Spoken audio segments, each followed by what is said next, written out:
The Ensigns of Creation are 7 planetary talismans designed to be positioned on the holy table in a circle surrounding the sigillum Behemoth or laid out in a line along the edge of the table nearest the scryer.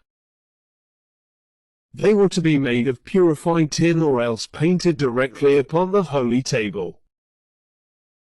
Like the layman and the holy table, they are instruments of conciliation connected to the Heptarchia planetary kings and princes in a manner that, I must confess, is not altogether clear to me.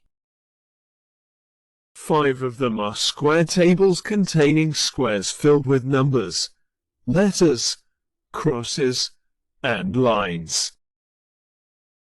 2 ensigns are a circle surrounded by a square. The letter is by far the most used letter in the ensigns. Figure shows the ensigns with their Latin letters and the planet, king, and prince each represents.